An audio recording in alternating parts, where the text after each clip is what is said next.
You're listening to the Productive Therapist Podcast, the world's greatest and most brilliant resource for busy therapists who'd rather be laying on a beach in Hawaii. Every week, we share helpful tips on where to put what, how to do this, that, and the other, and the best way to get your ducks in a row. And now here's your host, licensed therapist, head nerd, and productivity Yoda, Uriah Guilford. Hello and welcome to the podcast. Thanks so much for listening. So it occurred to me recently that there's a wealth of experience and skill on my leadership team that most business owners would love to have access to. So I'm delighted to introduce you to Jamie and Luci, who are Productive Therapist Directors of Operations and Sales and Marketing. Between them, they have decades of experience in their fields, and they're thrilled to be able to share with you some of what they've learned along the way. They've prepared a series of special episodes with you in mind, and I'm happy to leave you in their capable hands for the next few episodes. Enjoy. Thanks, Uriah. Hello and welcome to the Productive Therapist Podcast. My name is Luci and I'm joined today by my fabulous co-host, Jamie. Hi, Jamie. How are you? Good. How are you? Yeah, I'm good. Thanks. We've received so many questions from practice managers for a training focused on you as a practice manager. So in this episode, we're going to share with you 3 of the most commonly asked questions or challenges practice managers face. Now, Jamie, you and I have been talking a lot recently about practice managers and the amazing job they do. And I know you've also been a group practice manager for many years now. How would you sum up what a practice manager does? Oh, they're a superhero, I think. They're a jack of all trades, a Jill of all trades.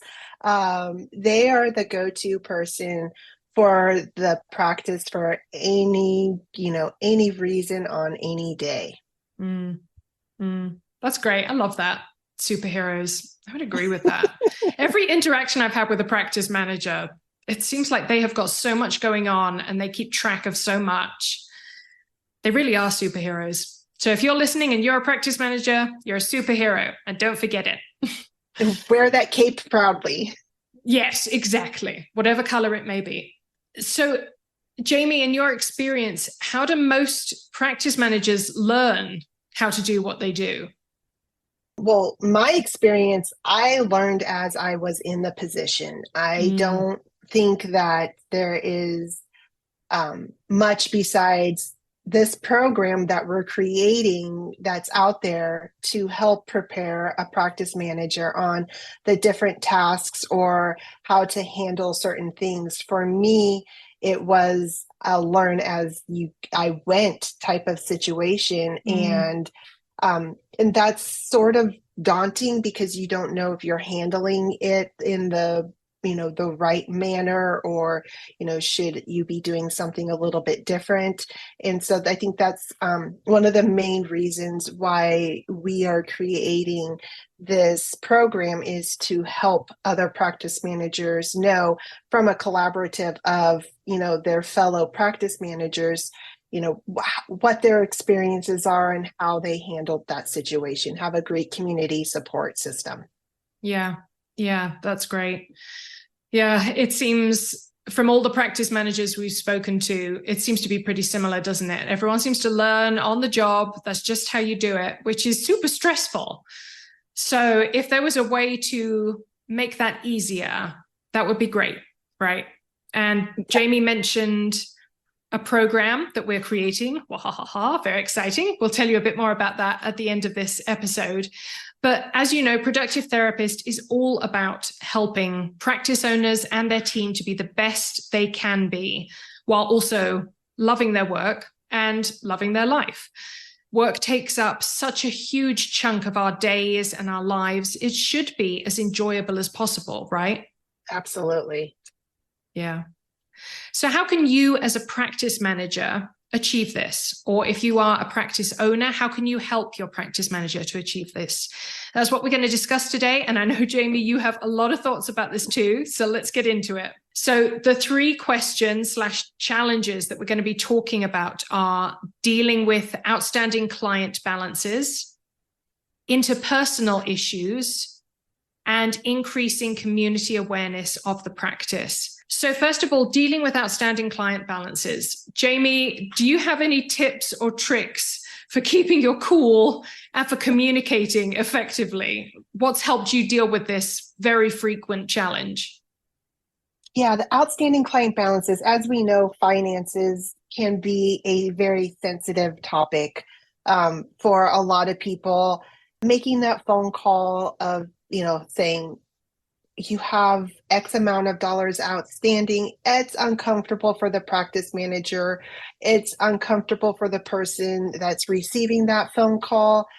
So there's no easy way to do it. So you just have to basically rip that Band-Aid off and make that phone call.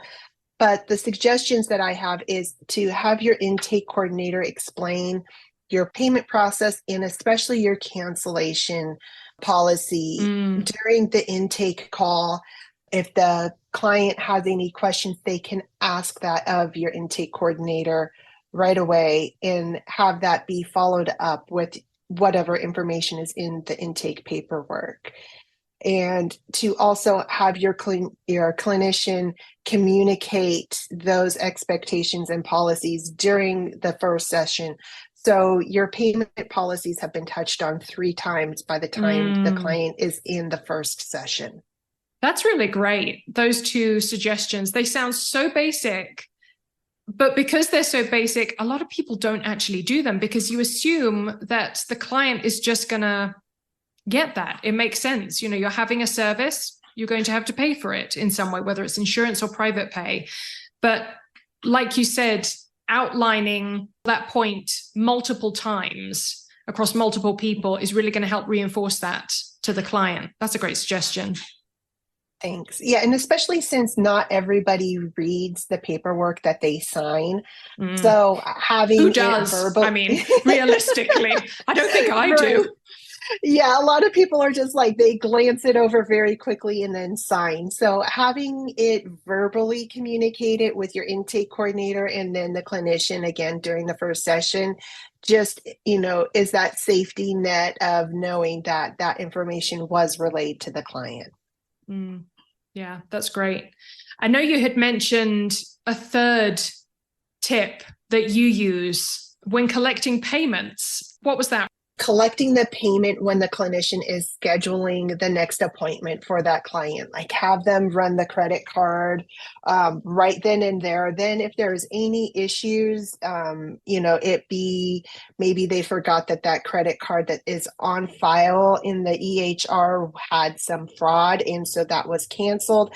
They can provide a different payment method, or maybe that credit card expired. So right then and there, you can address, oh, I'm sorry, this card was declined. Could you please provide me with another card? And the client can do it right then and there at the time of session. So you're not having to track down the client later on to do that. And unfortunately, there are times that if a client has several sessions of outstanding balances, it can happen. They can ghost or, not show up for any more sessions and not return phone calls. So collecting payment at the time of their appointment is a for sure way of not having outstanding client balances. That's an interesting one. It sounds like that could be very awkward, right? Like, you're at the end of this session, you as the client, you've been extremely vulnerable talking to your therapist about very personal things, and then suddenly they're bringing up the subject of money. But in reality, that won't happen the vast majority of the time, because if the therapist or the clinician is just automatically running the card, they're not making a big song and dance about it or drawing attention to it, they schedule the appointment, they click the button to charge the card. The only time they're going to have to say something is if the card declines for some reason. And then they can bring it up. So most of the time, you don't even need to raise it. You just do it. Right. And if you, exactly. And, it could be a very, very quick process if you have, their payment information stored in your electronic health record. Maybe it's like two or 3 clicks and then you're done. They don't even need to know that you're actually doing it. It can absolutely look like you are putting them in your calendar for their next session. Yeah, that's a really great suggestion. I like that.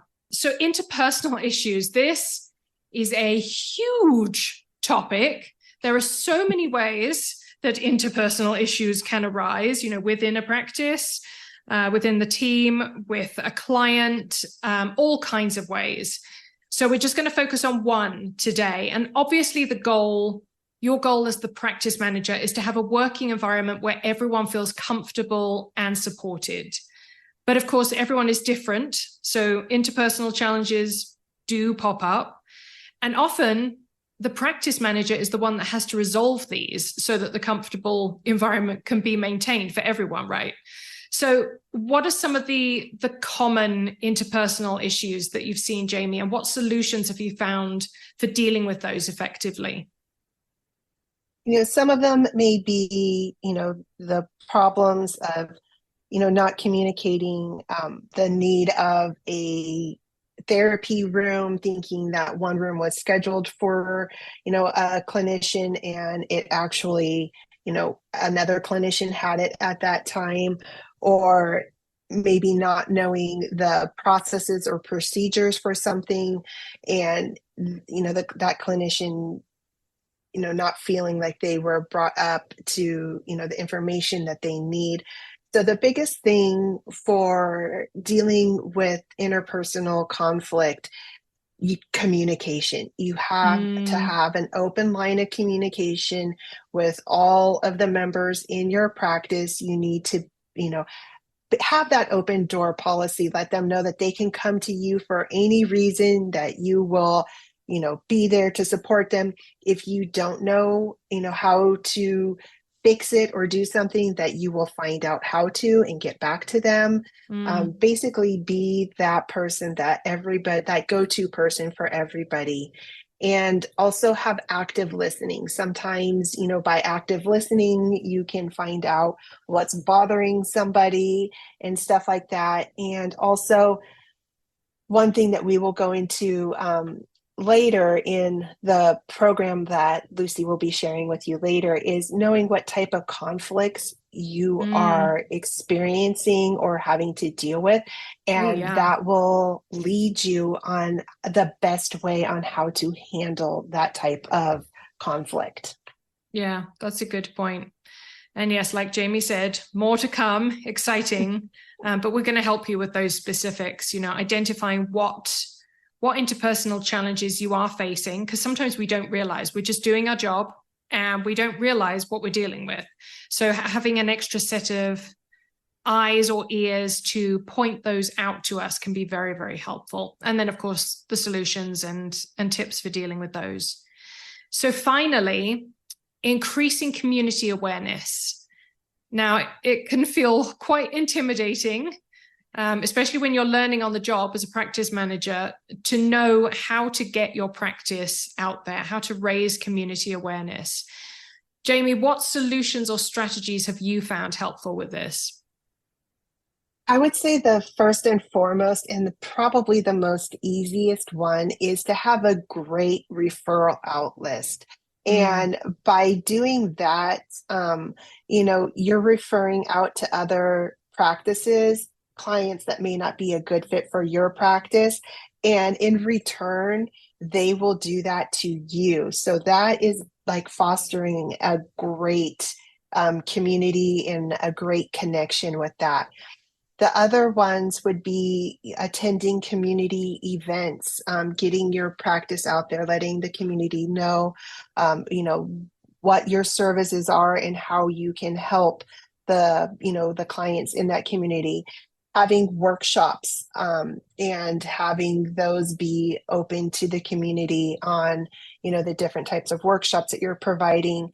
And then partnerships. It is really important to foster partnerships in your community. It be a clinic, the local high schools, teen clinics, substance programs, and especially the public safety. They could utilize your practice for different needs, and those partnerships are a great way to, have that community outreach.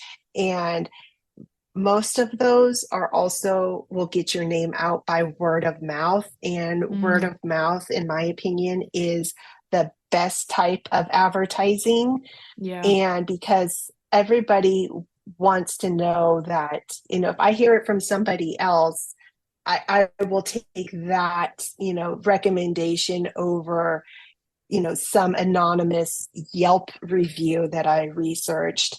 And also, word of mouth is free. Who doesn't love free advertising? Pick me, free. I love free. Yeah, that's very true. Yeah, thanks for those suggestions, Jamie. And you're right, word of mouth referral has been shown consistently over and over again to be the most powerful lead generation tool. So when you're trying to find new clients for your practice, if you can get your practice out there through word of mouth, that is going to be especially powerful. Yeah, great suggestions. Okay, so just by way of quick review, we've talked about 3 of the top challenges that practice managers face: dealing with outstanding client balances, interpersonal issues, and increasing community awareness. And Jamie has given you some great tips under each of those to help you with those different challenges. Practice managers really do an incredible job at not just keeping everything chugging along, but also keeping everyone happy and helping the practice to grow and thrive. So we hope this mini training was helpful to you. We know there is so much more involved with being a practice manager than just keeping things moving. You most likely take care of troubleshooting challenges, platforms and tech issues, handling the finance or the billing or overseeing that, making sure it's done correctly, compliance for the practice, for the individual clinicians, HR, marketing. And that's not to mention you just trying to keep a good work-life balance. I mean, that should be its own whole topic right there. And so to help you hone your skills and get all the insider tips and tricks to make your role and your life easier, as Jamie mentioned, we created an amazing new training program just for practice managers. It's called Practice Manager Pro, which every practice manager wants to be a pro. And it follows in the footsteps of our incredibly successful trainings for intake coordinators, a billing team, and practice owners. Practice Manager Pro is packed full of simple solutions, tips, tricks, and guidance from seasoned practice managers who've made all of the mistakes so you don't have to. The program is available for $797, and it comes with lifetime access. So you will always have access to the training. So if you want to hone your skills, or if you're a practice owner and you want to give your practice manager the support they need, check it out today at grouppracticemadesimple.com. See you next time. Bye, Jamie. Bye.